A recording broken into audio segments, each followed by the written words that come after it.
bahwa Anda mengatakan Pak mati itu sakit. Apa yang Anda rasakan waktu itu?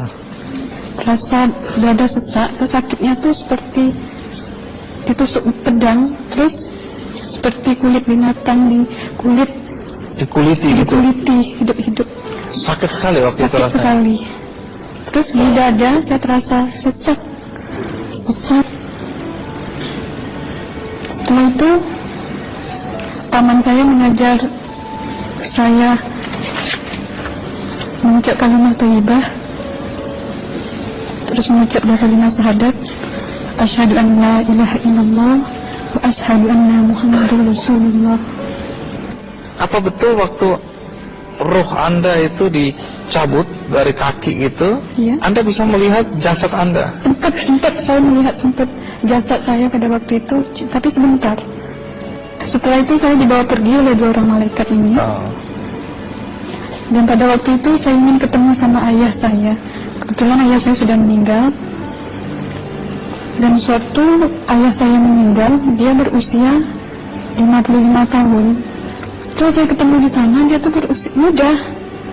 Kok muda? Berusia 17 sampai 20 saya perkira. Anda sempat ngobrol dengan ayah? Sempat. Apa yang Anda sampaikan? Waktu itu ayah nangis. Ayah saya bilang, kenapa kamu kesini nak? Pulanglah, di rumah tidak ada orang. Kasihan lihat ibumu dan adik-adikmu. Tidak ayah, janjiku sama Allah sudah sampai. Dan pada waktu itu ayah saya menangis. Lalu apa yang dia ucapkan? Diam aja dia, terus hilang.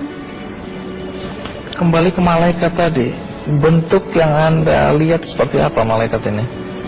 Dia ini laki-laki, tapi mukanya sama semua. Berapa malaikat? Dua. Iya. Fisiknya seperti apa? Seperti berserban, berpakaian ihram, mukanya sama. Wajahnya seperti apa? Wajahnya sulit saya gambarkan. Yang jelas dia ini sama, dua-dua itu sama rupanya. Apakah ada ucapan dari dua sosok yang Anda anggap malaikat itu? Ada. Apa kata mereka? Waktu itu saya mengalami perjalanan spiritual. Saya disoal oleh malaikat itu dengan sebutan Ma ayyutuka, siapa Tuhanmu? Waktu itu ruh saya menjawab, Tuhanku adalah Allah. Siapa pemimpinmu?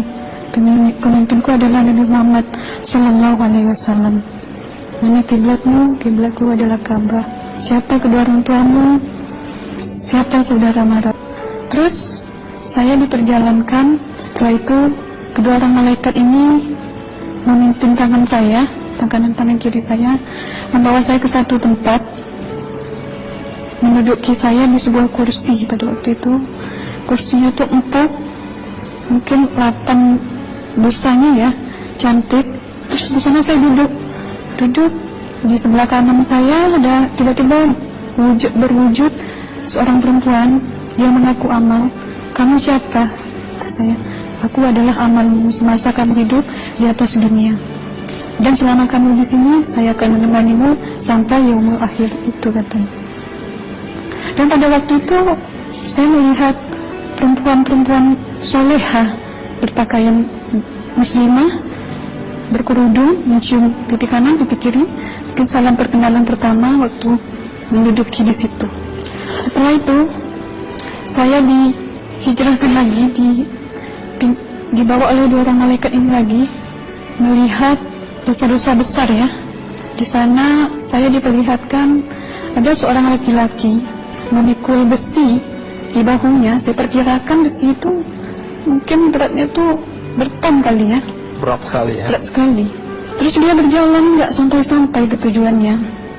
Berlumuran darah nanah, baunya na'udzubillah misalnya. Bajunya tuh sobek-sobek. Waktu itu ruh saya disaksikan oleh Amal. Saya tanya kepada Amal, ruh tanya sama Amal, wahai amalku, dosa apakah yang manusia ini lakukan sewaktu ia hidup di atas dunia?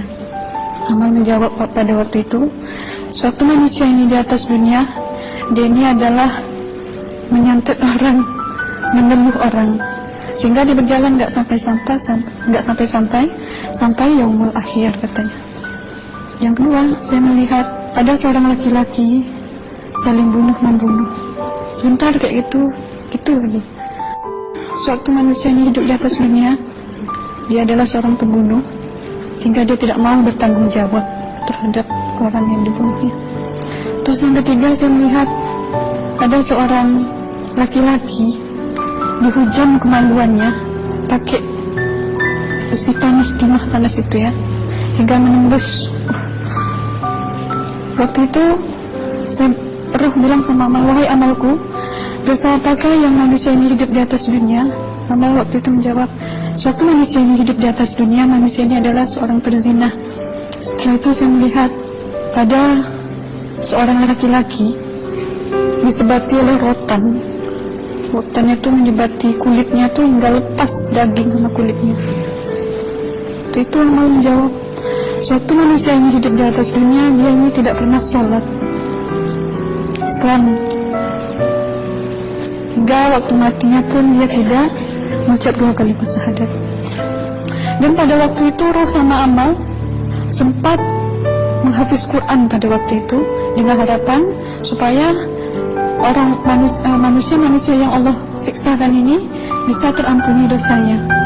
Jadi masih sempat waktu itu ya? Iya, Roh sama Amal yang menghafiz Quran, bertahzim, bersalawat, baca ayat 1000 dinar, membaca Yasin. Tapi sayang, bahkan tambah banyak, Allah tidak mengampuni dosa-dosa mereka, sayangnya. Setelah itu, akhirnya yang terakhir kali berzikir. Zikir saya pada waktu itu, subhanallah, walhamdulillah, wa la ilaha illallah, wallahu akbar, la hawla wa la quwwata illa billahil aliyyil azim. Sekuat-kuatnya nada saya berteriak, tiba-tiba saya merasakan detik jantung ya. Waktu itu mungkin paman saya yang menyaksikan. Itu saya koma. Disitulah saudara Anda kembali ke jasad ya? Iya, benar. Jadi banyak sekali Anda menyaksikan kejadian-kejadian di alam sana ya. Nah, menarik karena waktu kami menghubungin Mbak Aslina, pada dasarnya Mbak Aslina keberatan menceritakan kembali kisahnya. Tapi kalau toh akhirnya Anda mau sampai di sini dan Anda sudah bercerita, apa harapan Anda pada orang-orang yang mendengarkan kisah ini? Ya, harapan saya pertama, ya lebih banyak menyambut puasa ya, lebih banyak mendekat diri aja sama Allah, perbanyakkan amalan soleh, perbanyakkan zikir, perbanyakkan sholawat, baca Quran, dan sebagainya. Itu harapan Anda ya? Iya.